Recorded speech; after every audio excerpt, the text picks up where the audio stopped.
পাটনার একটি ব্যাংক প্রতারণা মামলায় মঙ্গলবার সকালে উত্তর চব্বিশ পরগনা জেলার রাজারহাটে ভাতেন্ডা এলাকায় এক অভিজাত আবাসনে এক ব্যবসায়ীর বাড়িতে ইডির হানা।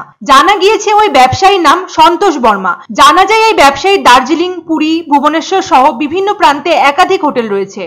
পাটনার একটি ব্যাংক প্রতারণা মামলায় জেরা করা হয় ওই ব্যবসায়ীকে। পাশাপাশি ব্যবসায়ীর ফ্ল্যাটে চলে ইডির তল্লাশি। জানা গিয়েছে পাটনার ব্যাংক প্রতারণা মামলায় নাম জড়িয়েছিল এই কলকাতার পর্যটন ব্যবসায়ীর। আর ঠিক সেই কারণেই মঙ্গলবার সকালে সন্তোষ বর্মার আবাসনে পৌঁছে যান ইডির আধিকারিকেরা। সূত্র মারফত জানা গিয়েছে এই পর্যটন ব্যবসায়ীর পাশাপাশি আরেক সংস্থার ডিরেক্টরের বাড়িতেও হানা দেয় ইডির আধিকারিকরা। ওই ব্যবসায়ী তথা সন্তোষ বর্মা NRShotel.com নামে একটি পর্যটন এবং হোটেল চেইন সংস্থার যুগ্ম ডিরেক্টর। জানা যায় শান্তিনিকেতনে অ্যাপার্টমেন্টের 3 নম্বর টায়ার ওয়ারের D4 রুমে এখনো চলছে ইডির তল্লাশি। উল্লেখ্য 2024-এর লোকসভা ভোট পর্ব এখনো শেষ হয়নি। 19 এপ্রিল ভোট পর্ব শুরু হয় প্রথম দফার মধ্য দিয়ে। তারপরে দ্বিতীয়, তৃতীয়, চতুর্থ, পঞ্চম ও ষষ্ঠ দফায় ভোট পর্ব সম্পূর্ণ হয়ে সপ্তম অর্থাৎ শেষ দফায় ভোট গ্রহণ পর্ব হতে চলেছে আগামী 1 জুন।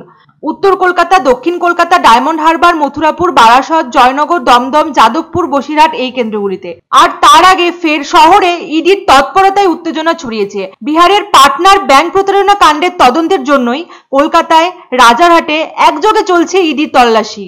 যদিও শহরে ইডির এই তৎপরতা নতুন নয়, এর আগেও একাধিক দুর্নীতি মামলায় ইডি তল্লাশি চালিয়েছেন কলকাতা সহ রাজ্যের বিভিন্ন প্রান্তে। নিয়োগ দুর্নীতি, রেশন দুর্নীতি সহ একাধিক কারণে ইডিকে তদন্তের নির্দেশ দিয়েছে কলকাতা হাইকোর্ট। তদন্তের জন্য রাজ্যের একাধিক জায়গায় তল্লাশি চালিয়েছেন এবং বর্তমানেও তল্লাশি চালিয়ে যাচ্ছেন ইডির আধিকারিকেরা। ইডির শাসক দলের অনেক নেতামন্ত্রীকে গ্রেপ্তার করেছে। রাজ্যের প্রাক্তন শিক্ষামন্ত্রী পার্থ চট্টোপাধ্যায় থেকে শুরু করে রাজ্যের প্রাক্তন খাদ্যমন্ত্রী জ্যোতিপ্রিয় মল্লিক সহ SSCর প্রাক্তন চেয়ারম্যান ও অসংখ্য হেভিওয়েট নেতামন্ত্রীকে। এর আগেও ইডি কলকাতার 2 জায়গায় তল্লাশি অভিযান চালায় ভিন রাজ্যের ব্যাংক প্রতারণা কাণ্ডে।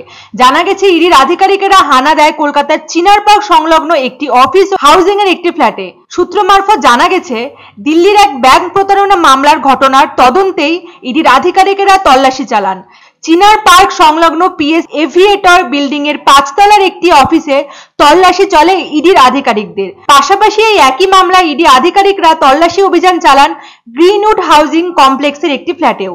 এই ফ্ল্যাট ঋষি সিং নামে এক ব্যক্তির। স্থানীয় সূত্রে জানা গিয়েছিল আমদানি রপ্তানি ব্যবসার সঙ্গে যুক্ত তিনি। উল্লেখ্য ব্যবসায়ী সন্তোষ বর্মার ফ্ল্যাটে তল্লাশির পাশাপাশি জেরা করা হচ্ছে তাকে। তার বিরুদ্ধে ব্যাংক জালিয়াতির মামলার দাবি রয়েছে। ব্যাংক প্রতারণা মামলায় তার নাম জড়িয়েছিল বলে খবর ইডি সূত্রে। ভোটের মুখে রাজারহাটে পর্যটন ব্যবসায়ীর অভিজাত আবাসনে ইডির আচমকা হানায় রীতিমতো চাঞ্চল্য ছড়িয়েছে এলাকায়।